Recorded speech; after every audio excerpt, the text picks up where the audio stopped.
স্টোরিটি যিনি আমাকে বলেছেন তার নাম হচ্ছে রোমানা রেজা। উনি পুরান ঢাকার ওয়ারিতে থাকেন। ইতোমধ্যে ওনার একটি স্টোরি আমি বলেছি, হসপিটাল কেন্দ্রিক একটি ঘটনা, যা আপনারা শুনেছেন এবং অনেকেরই ভালো লেগেছে বলে কমেন্ট করেছিলেন। তো রোমানা রেজা আপুর এখন যে স্টোরিটি আমি শেয়ার করতে যাচ্ছি, ঘটনাটির সময় ছিল 1986 সাল। উনি সদ্য ইন্টারমিডিয়েট পরীক্ষা দিয়েছেন এবং ইন্টারমিডিয়েট পরীক্ষা দেওয়ার পর রেজাল্ট বের হতে 3-4 মাস সময় লাগতো। এই সময় সাধারণত মানুষ কোথাও ঘোরাফেরা করে বা ডিফারেন্ট কোনো অ্যাডমিশনের প্রিপারেশন নেয়। উনি চিন্তা করলেন যে সদ্য পরীক্ষা শেষ হয়েছে, তো আগে কিছুদিন ঘুরে আসি। তো এরকম একটা সিচুয়েশনে ওনারা পরিবার থেকে একটা পারিবারিক ট্যুরের আয়োজন করে এবং ট্যুরটা ছিল শ্রীমঙ্গলে। শ্রীমঙ্গলের ফয়জাবাদ নামক একটা জায়গা আছে, যেখানে ওনার ফুপা চা বাগানে চাকরি করতেন এবং চাকরি করার সুবাদে চা বাগানের বাংলোতে থাকতেন এবং ওনারা পারিবারিকভাবে যে ট্যুরটা আয়োজন করেন এবং পরিকল্পনা করেন তারা ওই বাংলোতে গিয়েই উঠবেন। যেই চিন্তা সেই কাজ, ওনারা সিলেটের শ্রীমঙ্গলে চলে যান। শ্রীমঙ্গলে যাওয়ার পরে ফয়জাবাদ চা বাগানের ওই বাংলোতেও তারা ওঠেন।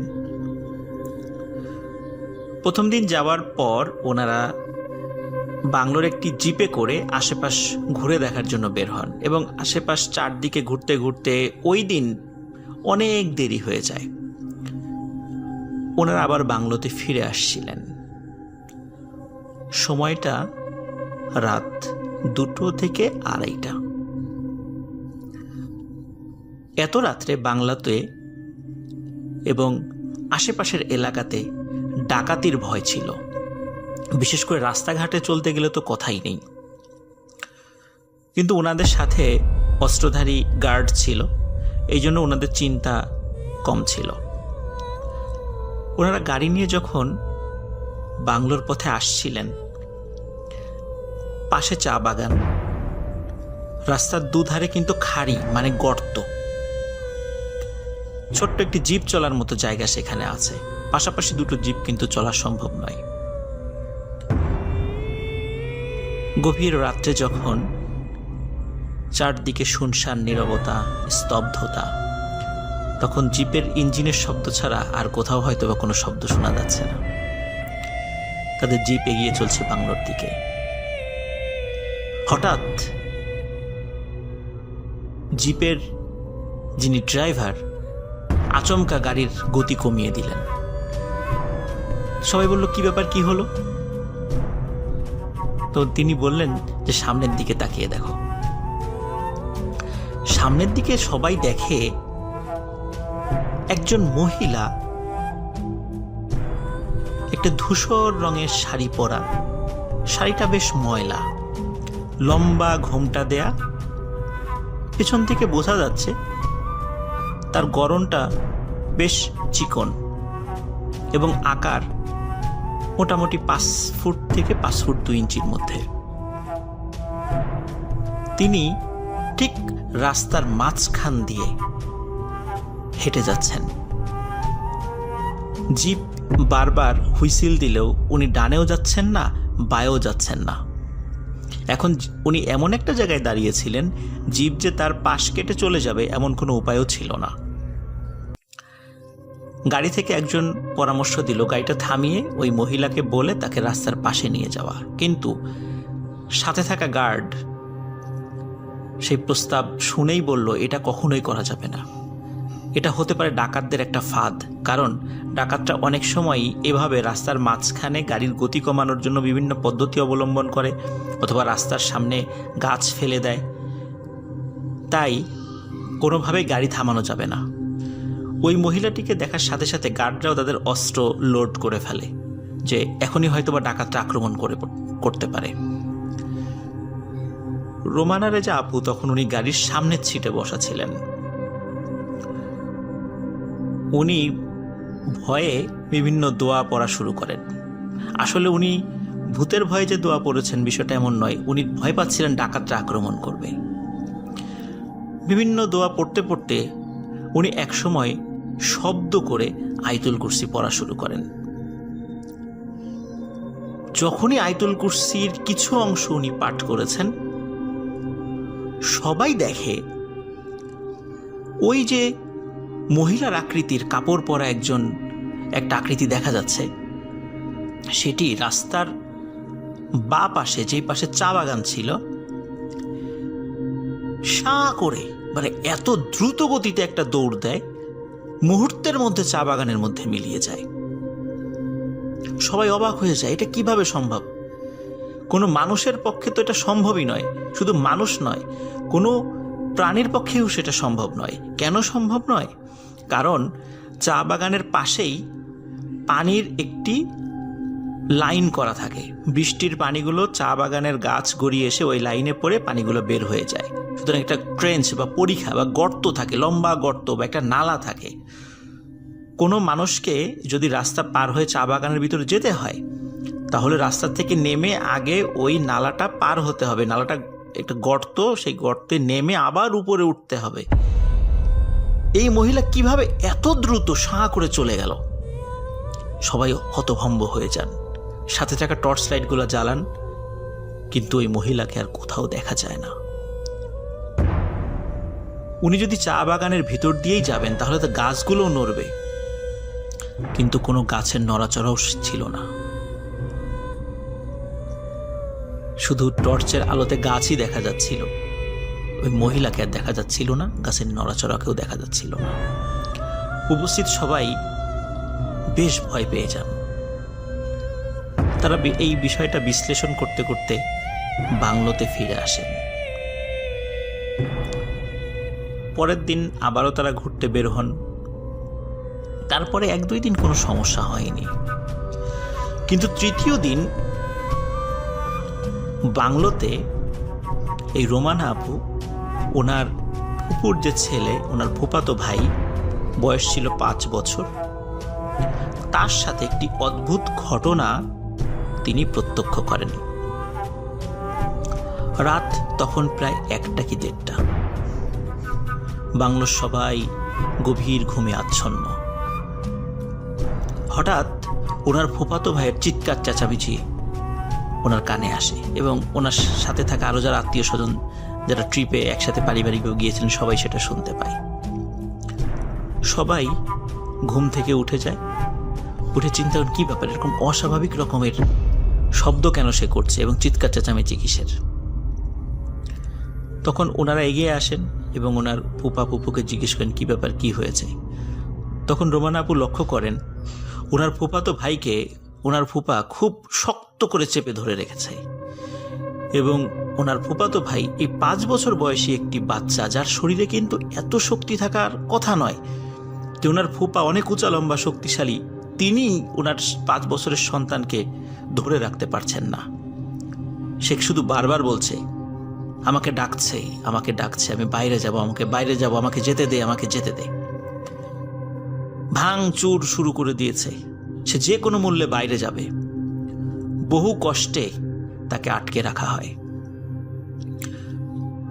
এই ঘটনার কারণ যখন জিজ্ঞাসা করা হয়, তখন তার ফুপা ফুপু সবাইকে বলেন, বেশ কিছুদিন ধরে তাদের সন্তান রাতের বেলা জেগে ওঠে এবং বলে যে চা বাগানের মধ্যে থেকে কে যেন তাকে ডাকছে,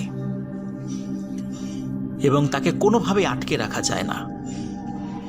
কখনো কখনো চা বাগানের মধ্যেই চলে যায়, তাকে ধরে নিয়ে আসতে হয়। রাত্রেবেলা খুব চিৎকার চেঁচামেচি করে। কেন এমন ঘটনা ঘটছে তারা বুঝতে পারছেন না। যদিও এই ঘটনার সমাধান হয়েছিল একজন আলেমের ঝাড়ফুঁকে, এই সমস্যা থেকে তারা নিষ্কৃতি পেয়েছিলেন। এই ঘটনা শোনার পর এবং কয়েকদিন আগে রাতের বেলা একটি ভয়ঙ্কর ঘটনা অবলোকন করার পর ওনারা বেশ ভয় পেয়ে যান এবং সিদ্ধান্ত নেন যে এই ট্রিপটা ক্যান্সেল, এবং ট্রিপটা ক্যান্সেল করে তারা আবার ঢাকায় ফিরে আসেন। যেহেতু রোমানা আপু পরীক্ষা দিয়েছেন, তার হাতে প্রায় 3 থেকে 4 মাস সময় ছিল পরীক্ষার রেজাল্ট বের হওয়ার। তাদের আরেকজন নিকট আত্মীয়, তিনি পরিবার সহ আবার চা বাগানে ঘুরতে যাওয়ার জন্য একটি ট্যুরের পরিকল্পনা করেন। এবং এখানে বলে রাখা ভালো, রোমানা আপুর 2 জন ফুপু রয়েছে এবং এই 2 ফুপুর হাজবেন্ডই শ্রীমঙ্গলের 2টো চা বাগানের ম্যানেজার ছিলেন। ফার্স্ট যে ঘটনাটা আমি বললাম, তার ওই ফুপুর হাজব্যান্ড ছিলেন ফয়জাবাদ চা বাগানের ম্যানেজার, এবং এখন যেই ফুপুর কথা বলবো তার হাজব্যান্ড ছিলেন শমশেরনগরের একটি চা বাগানের ম্যানেজার। প্রথম ঘটনার কারণে ওই আত্মীয় এবং রোমানা আপু তারা শমশেরনগরের বা ফয়জাবাদের ওই ফুপুর বাসায় যেতে আগ্রহী ছিলেন না, যেহেতু সেখানে প্যারানর্মাল বিষয়গুলো ঘটছিল এবং ভয় পেয়েছিলেন। এই জন্য এই ট্যুরের সিদ্ধান্ত হয় যে তারা অন্য ফুপুর বাড়িতে বেড়াতে যাবেন। যথারীতি যে পরিকল্পনা সেই কাজ, তারা রওনা দিলেন। তাদের নিজস্ব গাড়িতে ঢাকা থেকে রওনা দেন। এই বাংলোটির নাম আমি বলবো, এটি একটি বিদেশি কোম্পানির একটি চা বাগান ছিল শমশেরনগরের। এই বাংলোর নাম রয়েছে ডবল চেরা বাংলো। ওই সময়ে পুরো শমশেরনগরে দোতলা বিশিষ্ট একটি মাত্রই বাংলো ছিল, সেটা হচ্ছে ডাবল চেরা বাংলো। এই ডাবল চেরা বাংলোতেই ওনার ফুপু এবং ফুপা থাকতেন। তাদের গাড়িটা শ্রীমঙ্গলে যেতে যেতে বেশ রাত হয়ে যায়, রাত 11টা বেজে যায়। বাংলোটা টিলার উপরে। গাড়ি যখন টিলার উপরে উঠছিল তখন রোমানা আপু হঠাৎ খেয়াল করেন যে গাড়ির ব্রেকের উপরে তার ফুপা, আরেকজন ফুপা আর কি, চাপ দিয়ে ধরে রেখেছেন, কারণ গাড়িটা চালাচ্ছিলেন তার ফুপা। কিন্তু গাড়িটা অটোমেটিক্যালি ব্রেকে চাপ দেওয়ার পরেও বাংলোর উপরে উঠে চলছে, অথচ কোনোভাবেই এই গাড়িটি উপরে ওঠার কথা নয়। রোমানা আপু তখন টুকটাক ড্রাইভিং শিখছিলেন, যার কারণে কখন গাড়ি থামবে কখন চলবে এই বিষয়ে তার একদম একটা সাধারণ ধারণা ছিল। তিনি খেয়াল করছিলেন তার ফুপা গাড়ি চালাচ্ছেন, কিন্তু তার চোখ দুটো বড় বড় হয়ে আছে, জাস্ট হাত দুটো শুধু স্টিয়ারিংয়ের উপরে রাখা এবং পা ব্রেকের উপরে রাখা, চাপ দিয়ে ধরে রাখা। তিনি কোনো কথা বলছিলেন না, মনে হচ্ছে উনি এমনভাবে হতভম্ব হয়েছেন তার মুখ দিয়ে কোনো কথাই বের হচ্ছে না। এদিকে রোমানা আপু চিৎকার করবেন কিনা বুঝতে পারছেন না, কারণ গাড়ি কিভাবে চলছে, গাড়ি কোনোভাবেই এভাবে উপরে ওঠার কথা নয়। মনে হচ্ছে কে বা কারা পেছন থেকে প্রচণ্ড গতিতে ধাক্কা দিয়ে গাড়িটাকে টিলার উপরে নিয়ে যাচ্ছে। তারা ধারণা করেছিলেন টিলার উপরে গিয়ে হয়তো বা গাড়িটা টিলার অপর পাশে ছিটকে পড়ে যাবে, কিন্তু অদ্ভুত ব্যাপার হলো টিলার উপরে উঠেই গাড়িটা থেমে যায়। তখন তারা হাফ ছেড়ে বাঁচেন, কিন্তু গাড়ির মধ্যে থাকা কোনো ব্যক্তিকে, রোমানা আপু এবং তার ফুপা যিনি গাড়ি চালাচ্ছিলেন, তারা কোনো কিছু বলেন নাই। হয়তো বললে তারা আরো ভয় পেয়ে যাবেন। যাই হোক, তারা নামার পরে বাংলোতে যান। যাওয়ার পরে বাংলোতে থাকা রোমানা আপুর ফুপা ফুপুকে এই গাড়ির ঘটনাটা খুলে বলেন। তখন তারা এই ঘটনাটা শুনে খুব বেশি অবাক হলেন না, এবং তাদের অবাক না হওয়া দেখে রোমানা আপু এবং তার আত্মীয় স্বজন তারা সেখানে গিয়েছিলেন, তারাই অবাক হন। কী ব্যাপার, এরকম একটা ঘটনা ঘটলো, ওনারা অবাক কেন হলেন না? জাস্ট এতটুকুই বললেন, ও তোমাদের সাথেও শুরু হয়েছে। তো ওনার কথার আসলে আগা মাথা ওনারা ওইভাবে কিছু বুঝতে পারেন নাই। পরের দিন ওনারা আশেপাশে ঘোরাঘুরি করে ক্লান্ত, রাতের বেলা ওনারা চলে এসেছেন। ওই রাত্রেও তেমন কোনো সমস্যা তারা ফেস করেননি। পরের দিন অদ্ভুত একটি ঘটনা ঘটে। পরের দিন ঘোরাঘুরি করে ওনারা মোটামুটি বিকালের মধ্যেই বাংলোতে ফিরে আসেন। বাংলোতে 3 জন স্টাফ ছিল। একজন ছিল চৌকিদার, আর একজন ছিল বাবুর্চি, আর একজন ছিল বেয়ারা বলে তাকে। এরা সাধারণত রোস্টার ডিউটি করে। চৌকিদার যিনি একদিন রাত্রে ডিউটি করেন, পরের দিন উনি রাত্রে নাইট ডিউটি করেন না, আরেকজন করেন, ওই 3 জনের মধ্যে আরেকজন করেন। এইভাবে রোস্টার ডিউটি করে রাত্রে ডিউটি দেওয়া হয়। ওই দিন যার রোস্টার ডিউটি ছিল তাকে নিয়ে একটি ঘটনা ঘটে। এখানে একটা বিষয় বলে রাখা ভালো, রোমানা আপুর ফুপু উনি শরীরে একটি তাবিজ পরতেন।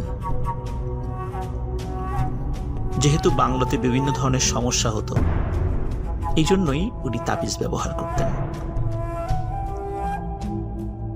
একদিন ঠিক সন্ধ্যার পর উনি কিচেনের দিকে যান। এক্ষেত্রে বলে রাখা ভালো, বাংলোর মধ্যে কিচেন ছিল না, কিচেনটা ছিল বাংলোর কম্পাউন্ডের মধ্যেই, বাট বাংলোর বাইরে। সিমেন্টের এক ধরনের চুলা ছিল সেখানে, বেশ মাটি থেকে উঁচু, সেখানে রান্না হতো। উনি চিন্তা করলেন যে যেহেতু গেস্ট আসছে, দেখি পাহারাদাররা আসছে কিনা, ওদেরকে কিছু ইনস্ট্রাকশন দেওয়া যায় কিনা, এই চিন্তা করে উনি কিচেনের দিকে আগাতে থাকেন। হঠাৎ করে রোমানাপুর ফুপু উনি কাঁধে খুব ঠান্ডা নিঃশ্বাস ফিল করেন। মনে হচ্ছে খুব ভারী এবং ঠান্ডা নিঃশ্বাস ওনার কাঁধের উপর পড়ছে। তো উনি থমকে যান যে কি ব্যাপার, এমনটা কেন হচ্ছে। হঠাৎ করে তার কানের কাছে একটি পরিচিত কণ্ঠ বলে ওঠে, তাবিজটা দে। এটা শোনার সাথে সাথে উনি মারাত্মক ভয় পেয়ে যান এবং ওনার গলার সাথে তাবিজটা ছিল, সুতো দিয়ে বাঁধা ছিল। উনি ডান হাত দিয়ে এক টানে তাবিজটা ছিঁড়ে ফেলেন এবং ছিঁড়ে ফেলেই সাথে সাথে ওনার শরীরের আঁচলে গিট দিয়ে বেঁধে ফেলেন এবং বেঁধে ফেলার সাথে সাথে উনি জোরে একটি দৌড় দিয়ে বাংলোর ভিতরে চলে আসেন। এসেই উনি সেন্সলেস হয়ে পড়ে যান। সবাই তাকে পানি ছিটা দিয়ে জ্ঞান ফেরায়। জ্ঞান ফেরানোর পর জ্ঞান ফিরেই উনি বলে, এই আমার তাবিজটা কোথায়? আমি শাড়ির আঁচলের সাথে গিট দিয়ে রেখেছিলাম। সবাই দেখে এবং রোমানা আপু দেখেন যে তার ফুপুর সেই শাড়ির আঁচলে গিট রয়েছে, কিন্তু গিটটি খোলার পরে দেখা যায় সেখানে তাবিজটি নেই। তখন বলা হয় যে আমাকে চৌকিদার ডাক দিয়েছিল। অদ্ভুত ব্যাপার হলো, চৌকিদার তখনও ডিউটিতে আসেই নাই। সাধারণত সন্ধ্যার পরেই ডিউটিতে চলে আসে। ওই দিন কোনো কারণে তার পরিবারের সদস্য অসুস্থ ছিল, এই কারণে তখনও চৌকিদার ডিউটিতেই আসেনি। কিন্তু অন্য 2 জন বেয়ারা ছিলেন এবং বাবুর্চি ছিলেন, তারা চলে এসেছিলেন। তাদেরকে জিজ্ঞাসা করা হলে তারা বলে, না তো চৌকিদার আসেনি, আপনি ভুল দেখেছেন, আমরা তো চৌকিদারকে দেখিনি। এই ঘটনা যেদিন ঘটে সেই রাত্রেই রোমানা আপু অদ্ভুত একটি ব্যাপার লক্ষ্য করেন। রাত তখন 2টো কি 2:30। হঠাৎ দোতলাতে, যেহেতু বাংলোটা দোতলা ছিল, ডবল চেয়ার বাংলো দোতলা, আমি শুরুতেই বলেছি, মনে হচ্ছে আসবাবপত্র কেউ টানা হেঁচড়া করে এক জায়গা থেকে আরেক জায়গা নিয়ে যাচ্ছে। উনি চিন্তা করলেন যে এত রাত্রে কে হতে পারে।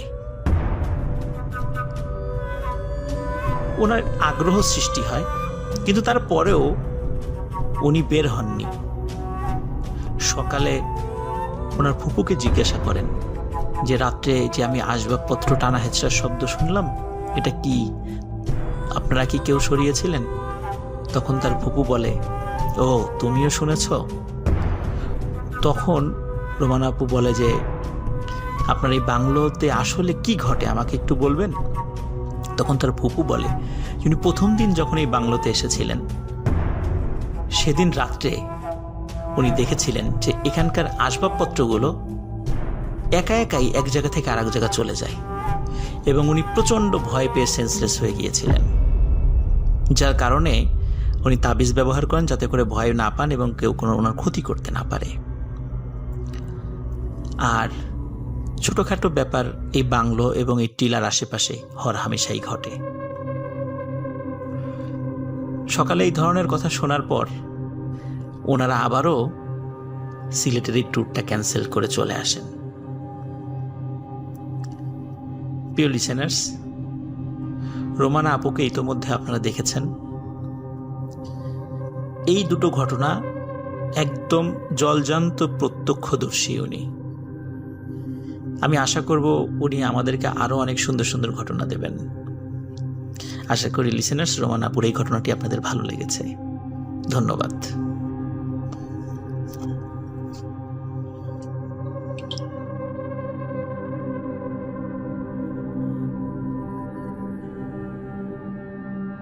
আসসালামু আলাইকুম রাসেল ভাই, আশা করি ভালো আছেন সব সময়কার মতো। আপনাকে অসংখ্য ধন্যবাদ 22তম এপিসোডে আমার একটি ঘটনা প্লে করার জন্য। আপনার লিসেনার এবং ভক্তদেরকে অসংখ্য ধন্যবাদ জানাচ্ছি আমার ঘটনাটি শুনে পজিটিভ ফিডব্যাক দেওয়ার জন্য। আমি সাইফুল ইসলাম ঢাকার খিলক্ষেত থেকে বলছি। আমার গ্রামের বাড়ি হচ্ছে ব্রাহ্মণবাড়িয়া জেলায়। আজকে আমি যে ঘটনাটি প্লে করব সেটি আমার এক দূর সম্পর্কের আন্টির সাথে ঘটে যাওয়া। বলে রেখে ভালো, আমি পড়াশোনা কমপ্লিট করি আমার নানার বাড়ি থেকে। আমার নানার বাড়ি একই জেলা এবং একই উপজেলায়।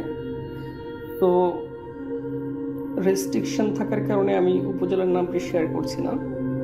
ঘটনাটি ঘটে 2007 সালে, তখন আমি ইন্টারমিডিয়েট কমপ্লিট করেছি মাত্র।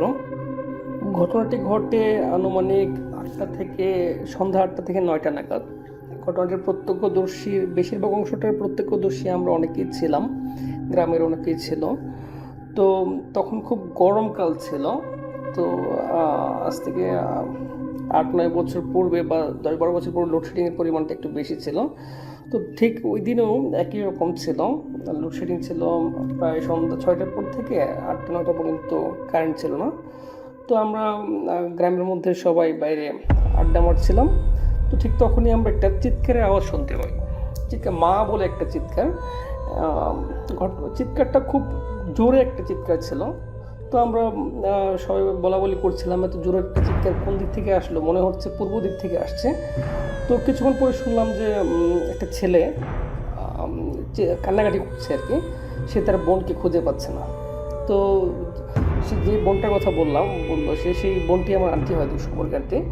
তো গিয়ে আমরা সবাই দৌড়াদৌড়ি করে গেলাম। এখানে গিয়ে জিজ্ঞাসা করলাম কী হলো। তো সে তখন বললো তার ভাইটি আমাদের সমবয়সী ছিল, আমাদের থেকে 2-3 বছরের বড় হবে।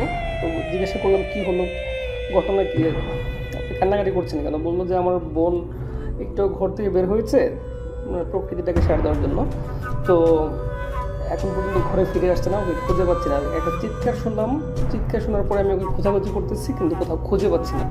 তো বললাম যে আমরাও তো চিৎকারটা শুনেছি, এখন কোন দিকে গেছে, এখন আমরা আপনাকে একটু হেল্প করতে পারি খোঁজার জন্য। তো আমরাও খোঁজাখুঁজি করতেছি অনেক দূরে। তো বলে রাখা ভালো রাসেল ভাই, আজ থেকে 10-12 বছর আগে কিন্তু মানুষের যে ওয়াশরুম যেটা সেটা কিন্তু ঘরের কাছে থাকতো না, মানে একটু দূরে থাকতো আর কি।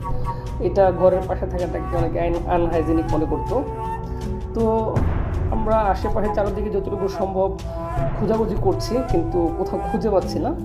তো তার ভাই তো প্রায় পাগল প্রায়, কারণ তার খুব আদরের বোন ছিল এটা। তো খোঁজাখুঁজি করতেছে। তো এখন তো বলে রাখা ভালো রাসেল ভাই, চিৎকারের পর কিন্তু আমরা একটা প্রচণ্ড একটা আওয়াজও শুনতে পেয়েছিলাম যে পানির মধ্যে কী যেন একটা পড়েছে, এরকম একটা আওয়াজ। তো তার ভাই পর সম্ভাব্য সব জায়গায় খোঁজার পর সব জায়গায় যখন খুঁজলো কোথাও খুঁজে পাচ্ছে না, তখন সে ভাবলো আমার মনে হয় আমার বোন পানিতে পড়েছে, পানিতে হবে। তো কিন্তু প্রথম অবস্থায় পানিতে খোঁজ নেওয়া হয়নি, এই কারণে যদি পানিতে পড়ে যেত তাহলে কিন্তু পানির মধ্যে একটা আলোড়ন সৃষ্টি বা ওয়েভ দেখা যেত, কিন্তু পানিটা খুবই শান্ত ছিল। তো যার জন্য আমরা খোঁজাখুঁজি করছিলাম হারিকেন দিয়ে, টর্চ লাইট দিয়ে, কিন্তু কোথাও খুঁজে পাচ্ছিলাম। তো শেষ পর্যন্ত তার ভাই বললো না, আমার মনে হচ্ছে যে আমার বোন পানিতেই আছে কোথাও। সে তখন পানিতে নেমে পড়লো, পানিতে নেমে খোঁজাখুঁজি করছে। আমরা তো আছি ওর পাশে, আমরা উপরে আছি, পানিতে নামি নাই। তো সে খোঁজাখুঁজি করছে পানিতে, কোথাও খুঁজে পাচ্ছে না। তো যেদিক দিয়ে সচরাচর মানুষ গোসল করতে নামে পুকুরে, প্রথমত সেই দিকে খোঁজা হয়, কিন্তু সেদিকে কোথাও পাওয়া যাচ্ছিল না। তো সে দেখে পুকুরের ঘাট থেকে প্রায় 10-15 হাত দূরে সে তার বোনের যে ওড়নাটা, সে ওড়নাটা সে দেখতে পায় পানির মধ্যে। তো সে ওই ওড়নাটার কাছে গিয়ে ওড়নাটা পায়, কিন্তু তার বোনকে খুঁজে পাচ্ছিল না। তো সে পানিতে ডুব দিয়ে বিভিন্ন জায়গায় খোঁজার চেষ্টা করে, তো বসে পাচ্ছিল না। তো শেষ পর্যন্ত সে যখন পুকুরের পাড়ের কাছে যখন আসে, তো তখন তার বোনের একটা পা তার পায়ের সাথে লাগে। তো তার চিৎকার দিয়ে বলে যে এখানে কিছু একটা আছে। সে তার বোনের পা টাচ করার পর সে দেখে লোকেশনটা জাজ করার চেষ্টা করে যে কোথায় আছে। তো এক পর্যায়ে সে দেখতে পায় যে তার বোনের মাথাটা মানে আমরা যেটাকে বলি কড়ই গাছের যে শিকড়ের মধ্যে মাথাটা ঢোকানো, মানে গুজে রাখা আছে এরকমটা। তো ফরচুনেটলি মাথাটা পানির নিচে ছিল না, পানির উপরে ছিল, কিন্তু মেয়েটা বেহুশ ছিল আর কি, সেন্সলেস ছিল। তো মেয়েটার বয়সটা আমি বলতে ভুলে গেছিলাম। মেয়েটা তখন প্রায় 9-এ পড়তো, মেবি 8 অথবা 9-এ পড়তো। তো সে এখান থেকে তার বোনকে উদ্ধার করে নিয়ে এসে, তখনও সেন্সলেস ছিল, মাথার মধ্যে পুরো বডিতে কাদা মাখামাখি ছিল। তো যখন কাপড় চোপড় চেঞ্জ করে যখন তার বিছানায় যখন শোয়ানোর পর যে সরিষার তেল অথবা অন্য কিছু দিয়ে হাত পা মালিশ করে তার জ্ঞান ফেরানো হয় আর কি। তো জ্ঞান ফেরানোর পর যেটা হয় রাসেল ভাই, মেয়েটার আচরণগুলো অস্বাভাবিক ছিল, মানে পজেস হলে যেরকম হয় আর কি, অস্বাভাবিক ছিল। সে কাউকে চিনতে পারতেছে না, পাশাপাশি সে সবার দিকে এমনভাবে তাকাচ্ছে যেন সবাইকে সে মেরে ফেলবে, বা কাউকে সে সহ্য করতে পারছিল না। তার মানে মেয়েটা তার নিজের মধ্যে নেই, মানে তার ভিতর থেকে অন্য কেউ যেন একটা আচরণ করছে। তো এভাবেই প্রায় ঘটনাটা চলছিল। তো মেয়েটাকে কেউ আটকে রাখতে পারছে না, মানে মেয়েটা সে ঘর থেকে বের হয়ে যাবে, মানে সে এখানে থাকবে না, সে ঘর থেকে বের হয়ে যাবে। তো সবাই ওকে ধরে রাখার চেষ্টা করতেছে। এখানে ওর যে চাচারা ছিল, ছোটো চাচা বড় চাচা, ওরা সবাই ওকে ধরে রাখতেছে। কিন্তু আমরা চোখের সামনে দেখতে পাচ্ছি, মানে একটা মেয়ের শরীরে এত শক্তি কীভাবে আসে, 3-4 জন তার 2 হাতে 2 পায়ে ধরেও রাখতে পারতেছে না। মনে হয় যে সে খাট থেকে মানে উড়ে চলে যাবে, এরকম একটা অবস্থা, এত শক্তি দেখাচ্ছে। তো এভাবেই চলছিল। তো তার ছোটো চাচা এক সময় একটা প্রসেস করে যে আমাদের যে কনিষ্ঠ আঙুলি যেটা, সেটা আমাদের চাপ দিয়ে ধরে জিজ্ঞাসা করে যে তুই কে, তুই কোত্থেকে এসেছিস, এমনিতে সে একটা রিচুয়াল করার চেষ্টা করে আর কি, যদিও সে কোনো হুজুর ছিল না। তো সে যখন এই প্রচেষ্টা করার চেষ্টা করে, তখন সে মেয়েটা এক তাচ্ছিল্য হাসি দিয়ে বলে, তুই আমার আঙুলে কেন ধরেছিস, তুই আমার কি করতে পারবি, তোর চেয়ে বড় বড় হুজুরে আমার এখন পর্যন্ত কিছু করতে পারে নাই। তোর যে বাবা, মানে দ্যাট মিনস মেয়েটার দাদা আর কি, তোর যে বাবা এর আগেও আমাকে ইয়াসিন সূরা পড়ে, মানে তোদের যে ইসলাম ধর্মের সবচেয়ে যে গুরুত্বপূর্ণ সূরা পড়ে আমাকে ফু দিয়েছে, কিন্তু কোনো কাজ হয়নি, কারণ তুই তো কিছুই না। এমন তাচ্ছিল্য হাসে, মানে আমরা ওর হাসিটা দেখে সত্যি আমরা অনেক ভয় পেয়ে যাই। তারপর মেয়ের দাদাও অনেক সূরা পড়ে অনেক চেষ্টা করে মেয়েটার যে পজেস অবস্থা থেকে তাকে ফিরিয়ে আনার জন্য, কিন্তু কোনো কিছু হয় না। মানে মোট কথা হচ্ছে সে ঘর থেকে বের হয়ে যাবে, আর সে কাউকে কেয়ার করছে না, মানে এত জোর দেখাচ্ছে। বিশেষ করে রাসেল ভাই, মানে তখন আমরাও যে গিয়ে ওকে ধরবো বা এরকম আমাদেরও সাহস হচ্ছিল না কি, ওর চোখ মুখের অঙ্গভঙ্গি মানে দেখে আমাদের সাহস হচ্ছিল না যে ওকে গিয়ে আমরা ধরবো। তারপরও ধরে রেখেছে, ওর চাচাতো ভাই সবাই ধরে রেখেছে। তো এক পর্যায়ে গ্রামের যে হুজুরকে ডাকা হয় আনা এখানে চিকিৎসা করার জন্য আর কি। তো হুজুর যখন আসছিল, আমরা তখন মেয়েটার ঘরের দরজার পাশাপাশি দাঁড়িয়েছিলাম। তো হুজুর আসতেছে, আমরা দেখতেছি দূরে, ধরেন 40-50 গজ দূরে হবে আসতেছে। সে মেয়েটা ঘর থেকে বলতেছে যে হুজুরকে ডেকেছিস, হুজুর তো আসতেছে, এই হুজুর আমার কিছুই করতে পারবে না, এই হুজুর এর চেয়ে বড় বড় হুজুর আমার কিছু করতে পারে নাই, আর এই হুজুর তো কিছুই করতে পারবে না। তো আমরা অবাক হয়ে গেলাম যে সে ঘরের মধ্যে থেকে সে কীভাবে হুজুরকে জাজ করলো যে হুজুর আসতেছে, যদিও আমরা ভিজুয়াল করেছিলাম যে আসতেছে, মেয়েটা তো ঘরের মধ্যে ছিল। তো হুজুর আসার পরে হুজুর ওর অ্যাটিটিউড দেখে হুজুর একটু ঘাবড়ে যায়, কারণ ওর শরীরে প্রচণ্ড শক্তি দেখাচ্ছিল।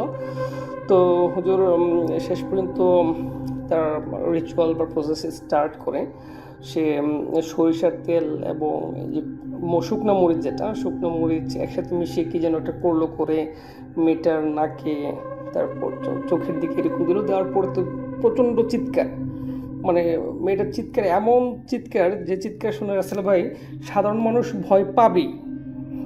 আর ওর কণ্ঠস্বরটা এরকম ছিল যে সাধারণ মানে স্বাভাবিক ছিল না, খুব ভারী একটা কণ্ঠ। মানে আমরা বুঝতে পারছিলাম যে নিশ্চিত সে এখন তার নিজের মধ্যে নাই, ওর মধ্যে অন্য কিছু একটা আছে। তো পরবর্তীতে হুজুর বলে যে ওকে খুব বাজে একটা জিন আসর করেছে, তো দেখা যাক কতটুকু কী করা যায়। তো শেষ পর্যন্ত হুজুর সেই জিনটার বা ওই মেয়েটার, যেটাই বলেন আপনারা, বয়ান নেওয়া শুরু করে। তো বয়ানের মধ্যে এক পর্যায়ে মেয়েটা বলতে কি সেই জিনটা বলে যে আমি ওকে অনেক ছোটোবেলা থেকে টার্গেট করছিলাম। বলে রাখা ভালো, জিনটা মেয়ে ছিল। তো আমি ওকে ছোটোবেলা থেকে টার্গেট করেছিলাম, ওকে আমি যে কোনো মুহূর্তে নিয়ে যাব, আমি সেটা আমার প্ল্যানের মধ্যে আছে। তো হুজুর জিজ্ঞাসা করে যে তুমি ওকে কেন নিয়ে যাবো, সে তোমার কী ক্ষতি করছে?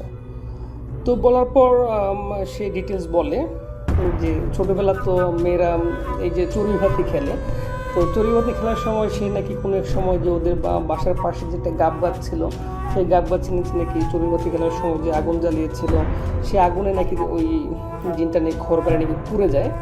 তো এটাও বলেছে, সেই জিনটা বললো আর কি, সে নাকি হিন্দু, সে নাকি প্রায় 1000 বছর পূর্বে নাকি ইন্ডিয়ার কোনো এক রাজ্য থেকে নাকি বাংলাদেশে এসেছে। সেটা হচ্ছে ওই মেয়েটার মুখের ভাষা আর কি।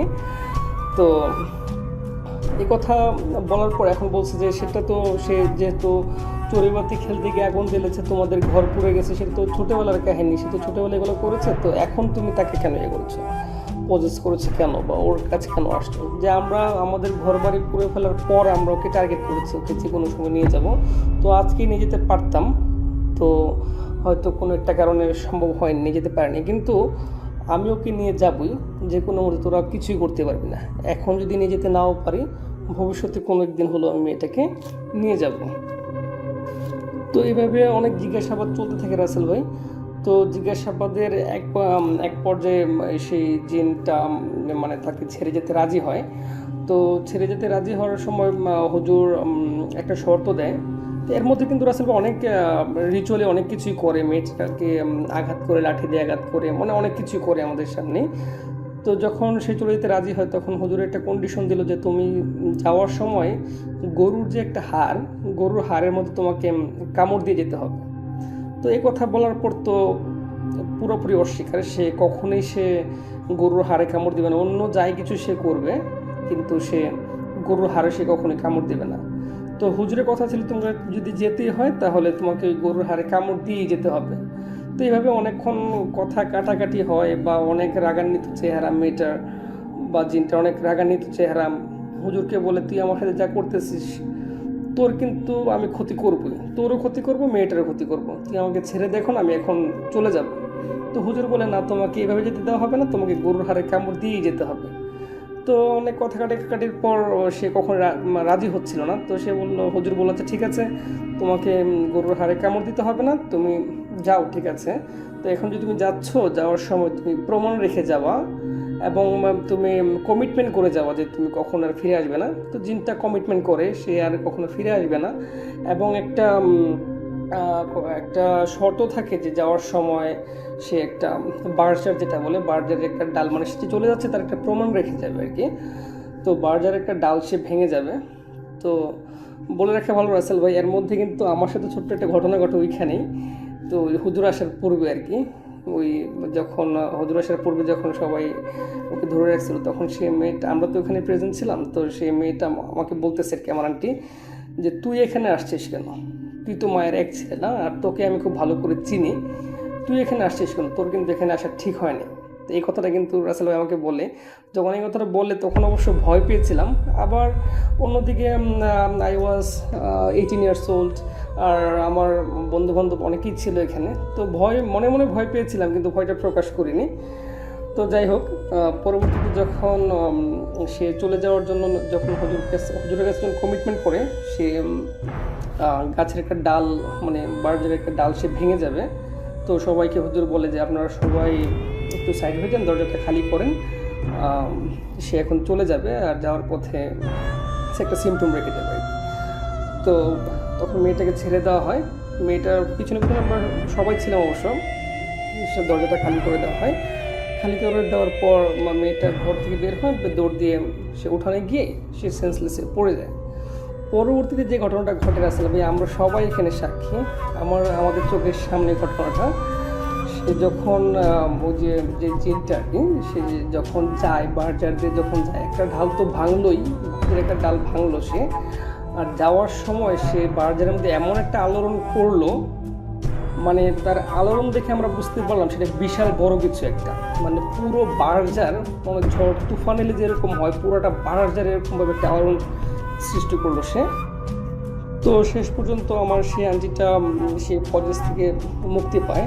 তো পরবর্তীতে তাকে বাসায় রুমে নেওয়া হয়, নিয়ে কিছুক্ষণ পরে অবশ্য জ্ঞান ফিরে, আমরা সেখানে প্রেজেন্ট ছিলাম। তো তাকে যখন আমি জিজ্ঞাসা করেছিলাম যে আন্টি, আপনি আমাকে একটু আগে কি বললেন, মানে আমি এখানে কেন আসছি, আপনার কথা শোনাতে আমি খুব ভয় পাইছিলাম। আন্টি বলছে, মামা আপনাকে আমি অনেক সম্মান করি, আপনাকে এই কথা কখন বলছি আমি, বা আমার তো এগুলো আসলে সত্যি কথা বলতে কি রাসেল ভাই, যে পজেস থাকা অবস্থায় অবশ্যই কারো কোনো কিছু মনে থাকে না।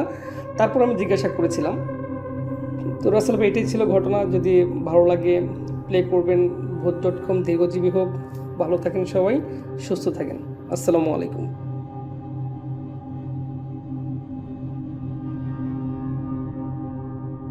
আসসালামু আলাইকুম। ভূত.com-এর সকল লিসেনারদেরকে জানাচ্ছি শুভেচ্ছা। আমি আফরান আছি আপনাদের সাথে।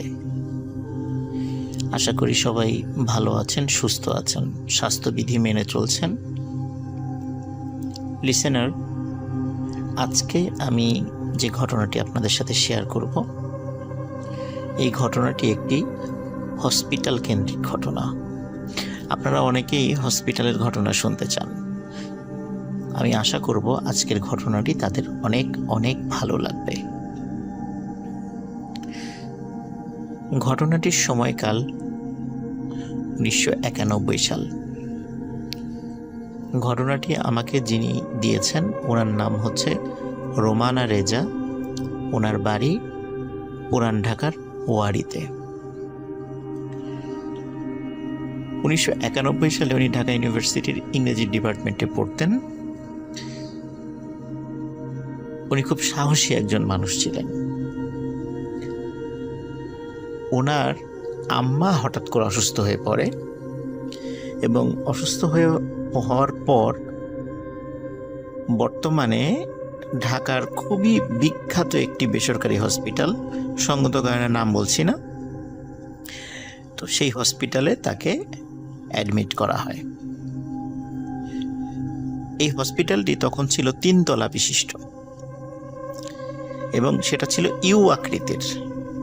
আপনারা অনেকেই হয়তো বা বুঝেও থাকতে পারেন, কিন্তু তারপরও আমি নামটি বলবো না। এই হসপিটালটি নিচ তলাটায় বারান্দা ছিল, উপরের 2 তলায় কোনো বারান্দা ছিল না।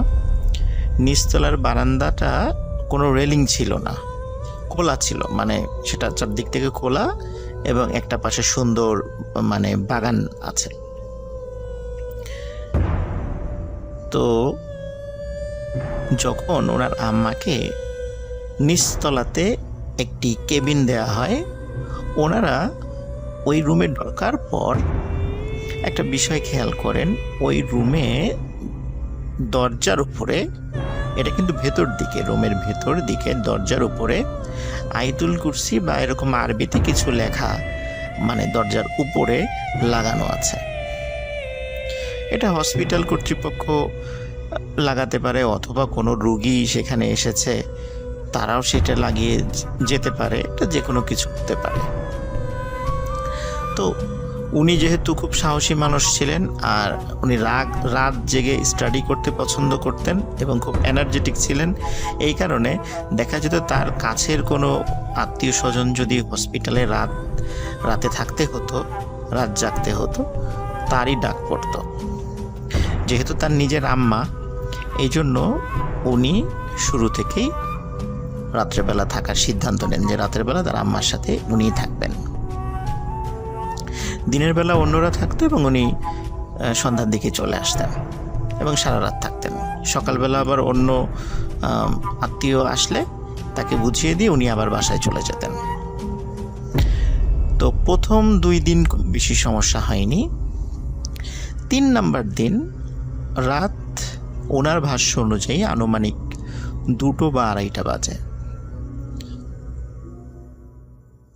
কেবিনের পেছন দিকের যে দরজাটা, যেই দরজার সাথে বারান্দা রয়েছে এবং বারান্দার ওই পাশেই রয়েছে বাগান, তো উনি চেয়ারে হেলান দিয়ে বসেছিলেন।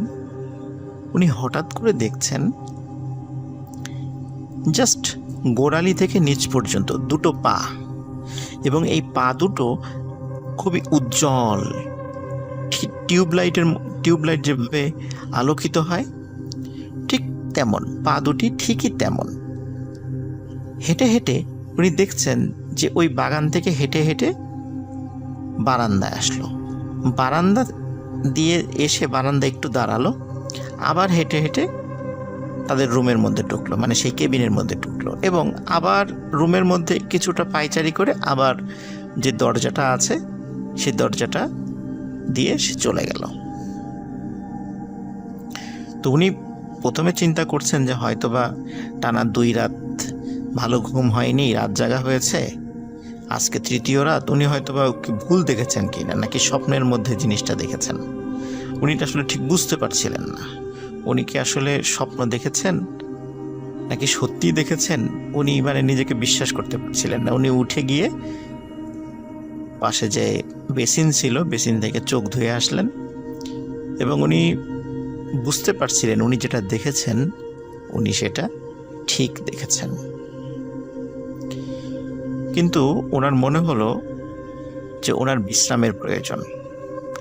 এই জন্য সকালবেলা যখন ওনার আব্বা হসপিটালে আসেন তখন ওনার আব্বাকে বলেন যে আমার তো একটু বিশ্রামের প্রয়োজন, আমি মনে হয় একটু বেশি পরিশ্রান্ত হয়ে গেছি, চোখে উল্টাপাল্টা দেখছি, তো আমি বাসায় চলে যাই, বাসায় গিয়ে ভালো করে ঘুম দেই, রাতের বেলা আমি আর একা থাকবো না, আমার সাথে আরেকজনকে পাঠিও। তার মানে হচ্ছে মানে উনি আর একা থাকবে না, সাথে আরেকজন লোককেও পাঠাতে বলেছেন উনি। তো ওনার আব্বা বললো ঠিক আছে, তার খালাকে উনি পাঠিয়ে দেবেন, তাহলে উনি আর ওনার খালা আর ওনার আম্মা 3 জন থাকবেন রুমে। তো সেই কথাই হলো। উনি বাসায় গিয়ে ফ্রেশ হয়ে লম্বা একটা ঘুম দেন। উনি আবার সন্ধ্যায় ওনার খালাকে নিয়ে চলে আসেন। খালাকে নিয়ে চলে আসার পর অদ্ভুত কিছু ব্যাপার ঘটতে থাকে। সেটা হচ্ছে যে খালা কিন্তু রাত জাগার প্রিপারেশন নিয়ে আসছেন এবং উনি সারাদিন ঘুমিয়েছেন যাতে করে উনি রাত জাগতে পারেন। কিন্তু খালা যখনই ওই রুমের মধ্যে আসেন, আসার সাথে সাথে উনি বলেন যে আমার খুব ঘুম পাচ্ছে, আমি বসে থাকতে পারছি না। উনি সাথে সাথে পাশে যে চেয়ার ছিল সেই চেয়ারে বসে পড়েন এবং ঘুমিয়ে যান, এবং ওনাকে অনেক ডাকাডাকি করে, কিন্তু উনি ঘুমের ভেতরে বলতে থাকেন যে আমি কিছুতেই চোখ খোলা রাখতে পারছি না, এত ঘুম আমার কেন আসছে আমি জানি না। তার মানে এটা বলতে বলতেই উনি একদম মানে ঘুমিয়ে যান, ওনাকে আর কোনোভাবেই জাগানো সম্ভব হয় না। তখন এই রোমানা আপু উনি যেটি করেন সেটা হচ্ছে যে উনি চিন্তা করেন যে আজকে রাত্রে আমাকে জাগতে হবে। তো উনি অন্য দিনের মতোই স্বাভাবিকভাবেই উনি ওনার আম্মার পাশে পায়ের দিকে উনি ওই হসপিটালে বেডের সাথে একটু হেলান দিয়ে উনি বসে আছেন। তো হঠাৎ করে মনে হলো যে উনি একটু বারান্দায় গিয়ে পায়চারি করবেন। উনি বারান্দার দিকে যান। বারান্দার দিকে গিয়ে হঠাৎ করে একটা জায়গায় ওনার চোখ আটকে যায়। উনি দেখেন ওনাদের যে বারান্দাটা, এই বারান্দা বরাবর ঠিক অপোজিট পাশে দোতলাতে একটি রুমের লাইট জ্বালানো। আমি আগের থেকে বলে নিয়েছি দোতলাতে কোনো বারান্দা ছিল না, সেটা সরাসরি রুমের মতো আর কি, মানে সেই রুমে কোনো বারান্দা নেই। তো উনি খেয়াল করেন ওই রুমের মধ্যে স্পষ্টভাবে দেখা যাচ্ছে যে সাদা কাপড় পরা কিছু একটা দাঁড়িয়ে আছে। উনি ভালো করে খেয়াল করেন যে সাদা কাপড় পরা যেটা দাঁড়িয়ে আছে সেটার আকৃতিটা অন্যান্য সাদা কাপড় পরা কোনো মানুষের মতো নয়। একটি লাশ যখন কবর দেওয়া হয়, এই কবর দেওয়ার সময় যখন একটি লাশকে কাফনে পেঁচানো হয়, মাথাটা যেমন বাঁধা হয়, ঠিক সেইভাবে একটি লাশ দাঁড়িয়ে আছে। লাশটি কাফনে মোড়ানো, মাথার উপরে বাঁধা। এবং আরও অদ্ভুত ব্যাপার এবং ভয়ানক ব্যাপার হচ্ছে, উনি যখন একটু সাইডে সরে যান, মনে হয় লাশটাও মানে ওনার দিকে ঘুরে যাচ্ছে। উনি যদি ডানে আসেন, মনে হয় লাশটা ওনার দিকে যাচ্ছে, উনি যদি বাঁয়ে আসেন, মনে হয় লাশটা ওনার দিকে যাচ্ছে। তো উনি চিন্তা করেন এটা কি কোনো মানুষ ওভাবে দাঁড়িয়ে আছে নাকি দূর থেকে উনি ভুল দেখছেন, এটা আসলে উনি খুব একটা বুঝতে পারছিলেন না। এই জন্য উনি কী করেন, আবার বেসিনে গিয়ে একটু হাত মুখ ধুয়ে আসেন। হাত মুখ ধুয়ে এসে দেখেন যে অদ্ভুত ব্যাপার, ওই লাশটা ওরকমই রয়েছে। তখন উনি বেশ ভয় পান। ভয় পেয়ে তাড়াতাড়ি এসে ওনার খালাকে ডাকার চেষ্টা করেন, ওনার খালাকে ডাকার চেষ্টা করেন, ওনার মাকে ডাকার চেষ্টা করেন, তাদের চোখে মুখে পানি ছিটিয়ে দেন, কিন্তু কোনোভাবেই তাদের ঘুম ভাঙানো যাচ্ছিল না। এটা কিন্তু অদ্ভুত ব্যাপার, কারণ একটা মানুষের ঘুম ভাঙানোর জন্য যত চেষ্টা করার দরকার উনি করেছেন, কিন্তু কোনোভাবেই তাদের ঘুম ভাঙানো যাচ্ছিল না। কেন এত বেশি ঘুম এসেছিল এটা আসলে উনি বুঝতে পারছিলেন না।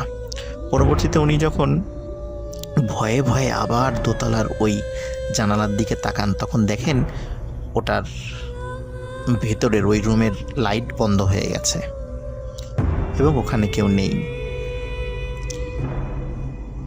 প্রথমে উনি ভাবেন যে হয়তোবা উনি ভুল দেখেছেন, কিন্তু সকালবেলা উনি দোতলার ওই জায়গাটাতে, ওই রুমের ওইখানে যান, গিয়ে দেখেন সেই রুমটা তালাবন্ধ এবং মনে হচ্ছে গত কয়েক মাসে ওই রুমে কোনো রুগী আসেনি। রুমটা বেশ ময়লা আবর্জনা রয়েছে। তখন ওইখানে একজন নার্সকে জিজ্ঞেস করেন যে গতকালকে কি এইখানে কোনো রুগী ছিল? তখন নার্স খুব অবাক হন যে কেন আপনি এই প্রশ্ন করছেন কেন? তখন উনি বলেন যে গতকালকে রাত্রে আমি এইখানে একজন মানুষকে দেখেছি সাদা কাপড় পরা। তখন নার্স খুব হেসে দেন যে ইম্পসিবল, এটা হতেই পারে না, গত কয়েক মাসে এই রুমে কোনো মানুষ ঢোকেনি, আর যেহেতু এটার বারান্দা নাই, সুতরাং এখানে তো অন্য পাশ থেকে মানুষ আসার কোনো সুযোগই নাই, আপনি ভুল দেখেছেন। উনি বলছেন না, আমি এইখানেই দেখেছি। কিন্তু নার্স বলে আপনি, এটা অসম্ভব, এখানে কোনো মানুষ গত কয়েক মাসে আসেনি, এই রুমে পরিষ্কারও করা হয়নি এবং এখানে কোনো রুগীও আসেনি, আপনি ভুল দেখেছেন। তখন ওনার মনে খটকা লাগে, তাহলে আমি রাত্রে কি দেখলাম? এটা এই কাফন পরা, এটা কি দেখলাম? তো উনি আসলে নিজের মনকে বিশ্বাস করাতে পারছিলেন না। প্রথম দিন উনি যেই মানে বডি ছাড়া পা দেখেছিলেন, এটা প্রথমে কাউকে বলেননি, কিন্তু এই ঘটনাটা ঘটার পরে উনি ওনার অন্যান্য আত্মীয় স্বজন, ওনার মা, ওনার খালা, ওনার বাবার সাথে ঘটনাটা শেয়ার করেন। ঘটনাটা শেয়ার করার পরে তারা বলেন যে তুমি এটা ভুল দেখেছো, ওটা হয়তো অন্য কোনো মানুষও থাকতে পারে, এই বলে তারা তাকে সান্ত্বনা দেন। এর পরে কয়েকদিন কোনো ধরনের কোনো সমস্যা হয়নি, স্বাভাবিক ছিল, উনিও স্বাভাবিকভাবে ছিলেন। কিন্তু একটা অদ্ভুত ঘটনা ঘটে যায় এর ঠিক 5 থেকে 7 দিনের মাথায়। ওনাদের নিচতলায় ঠিক পাশের রুমে, নিচতলাতেই ঠিক পাশের রুমে একটি ঘটনা ঘটে। সেটা হলো সকালবেলা খুলনা থেকে, ওনার ভাষ্য অনুযায়ী খুলনা থেকে একটি রুগী আসে, যার শরীরের ভিতরের গুরুত্বপূর্ণ অর্গানগুলো টোটালটাই নষ্ট হয়ে গিয়েছিল। তো এরকম একটি রুগী যখন সেখানে নিয়ে আসা হয়, নিয়ে আসার পরে ওই রুগীর সাথে বেশ কিছু আত্মীয় স্বজন ছিলেন, তারা খুব কান্নাকাটি করছিলেন। ওদিকে রুগীর অবস্থা সিরিয়াস হওয়ার কারণে ওই কেবিন থেকে সব লোকদেরকে বের করে দেওয়া হয়, কাউকে ভিতরে ঢুকতে দেওয়া হচ্ছিল না। এমনকি ওই রুগীর সাথে থাকা ওই রুগীর মা এবং ওই রুগীর স্ত্রীকেও রুম থেকে বের করে দেওয়া হয়, বলে যে আপনারা পরে আসবেন। এদিকে ওই সময়টা ছিল খুব ঠান্ডা, কারণ ওইটা 1991 সালে জানুয়ারি কি ফেব্রুয়ারি মাসের দিকে ঘটনা। ওই সময় খুব ঠান্ডা ছিল। ঠান্ডা থাকার কারণে এই ঘটনা কিন্তু দিনের বেলার ঘটনা বলছি। ঠান্ডা থাকার কারণে মানে দিনের বেলা এবং সকালবেলা ছিল। তো সকালবেলা যেহেতু স্বাভাবিকভাবেই ঠান্ডা ছিল, আর ওই সময় শৈত্যপ্রবাহও পড়েছিল। আর ওই রুগীর স্ত্রীর সাথে ওই রুগীর 7-8 বছর বয়সী একটা বাচ্চাও ছিল, এবং বাচ্চার নাম ছিল হচ্ছে জনি। রোমানা আপু আমাকে বলেছেন ওই বাচ্চার নামও তার মনে আছে, বাচ্চার নাম ছিল জনি। তারা খুলনা থেকে এসেছিলেন। তো রোমানা আপুর আম্মা বললেন যে ওরা তো বাইরে কষ্ট পাচ্ছে ঠান্ডার মধ্যে, তাহলে আমাদের রুমে বসতে বলো। তো রোমানা আপু তাদেরকে ডাক দিলেন এবং ডেকে বললেন আপনারা আমাদের রুমে বসেন। ডাক্তার বললে তখন আবার আপনার হাজব্যান্ডের রুমে বা আপনার ছেলের রুমে যান, যেহেতু ওনার ওয়াইফ এবং মা এবং বাচ্চা এই 3 জনকে তখন ওনার বাইরে দাঁড়িয়েছিল দেখে তাদেরকে ওনাদের রুমে নিয়ে আসেন, একদম ওনাদের পাশের রুমের ঘটনা আর কি। ওনারা বসে আছেন, কথা বলছেন যে কি হয়েছে না হয়েছে এইগুলো ওনারা শেয়ার করছিলেন। হঠাৎ করে রোমানা আপু দেখতে পেলেন যে ওনাদের যে রুমের পশ্চিম দিকের যে দেয়ালটা, মানে পশ্চিম দিকের দেয়ালের ওই পাশটাতেই হচ্ছে আর মানে ওই রুগীটার আছে। তো পশ্চিম দিকে দেয়ালের একদম রুফ বা ছাদের ভেতর, মানে ছাদে হঠাৎ একটা জিনিস ওনারা দেখতে পান। রোমানা দেখেন যে একটি কালো মেঘের মতো, ঘন মেঘের মতো, আমরা যেমন আকাশে যেরকম মেঘ দেখি এরকম মেঘের মতো একটা জিনিস দেয়াল ভেদ করে বের হলো এবং ছাদটা টাচ করে আস্তে আস্তে পূর্ব দিকে চলে যাচ্ছে। উনি অবাক হয়ে সেটা দেখছেন এবং পূর্ব দিকে গিয়ে মনে হলো যে একটু দাঁড়ালো, মেঘটা দাঁড়ালো, তারপর আবার পূর্ব দিকে দেয়ালের সাথে আস্তে করে মিলিয়ে গেল। তখন রোমানা আপুর আম্মু তাকে বলেন যে রোমানা, আমি যেটা দেখেছি তুমিও কি সেটা দেখেছো? বলে হ্যাঁ মা, আমিও তো সেইটাই দেখেছি। যখনই দেয়ালটা ভেদ করে চলে গেছে ওই মেঘটি, তখন ওনাদের রুমে একজন নার্স প্রবেশ করে ওই 2 জন মহিলা এবং ওই বাচ্চা তাদের উদ্দেশ্যে বলে যে আপনাদের রোগী মারা গেছে। তখন তারা তো ছুটতে ওই চলে যায়, কিন্তু তারা কিন্তু ওই মেঘটা দেখেনি। একটা অদ্ভুত ব্যাপার যে কেন ওই মেঘটা পশ্চিম দিকের ওই পাশ থেকে বের হয়ে এসে আবার পূর্ব দিকের দেয়ালের দিক দিয়ে মিলিয়ে গেল, কেন এটা হলো? তো ওনারা যেটা বলেছেন যে আসলে তার ইন্তেকালের পরে আত্মাটা ওই দিক দিয়ে চলে গেছে, হয়তো আজরাইল আলাইহিস সালাম ওই দিক দিয়ে আত্মাটা নিয়ে গেছেন, এবং যেহেতু ওইখানে তার মা, স্ত্রী এবং সন্তান ছিল, এই জন্যই হয়তো বা এই দিক দিয়ে এইভাবে গেছে। এটা একটা অদ্ভুত ব্যাপার ছিল। আমি এটা শোনার পরে আসলে এটা আমার কাছেও বিশ্বাস করতে খুব কষ্ট হচ্ছিল। তো ঘটনাটি আমার ধারণা ছিল যে হয়তো বা এখানেই শেষ, কিন্তু আর একটা বিষয় এখানে যুক্ত হয়। সেটা হচ্ছে 1991 সালে ওনার আম্মা অসুস্থ ছিল, ঠিক 2010 সালে একই হসপিটালে ওনার আব্বাকে ভর্তি করায়।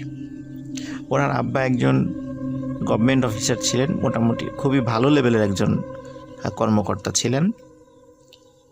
তো যার কারণে ওখানে ভিআইপি কেবিনে তাকে ওঠানো হয়। আর ওখানে ওইটা ছিল, উনি আমাকে বলেছেন ওই হসপিটালের দোতলাতে 207 নাম্বার রুমে ওনারা অবস্থান করছিলেন, কিন্তু পরবর্তীতে ওনার আব্বার অবস্থা খারাপ হওয়ার কারণে আইসিইউতে একটু শিফট করা হয়।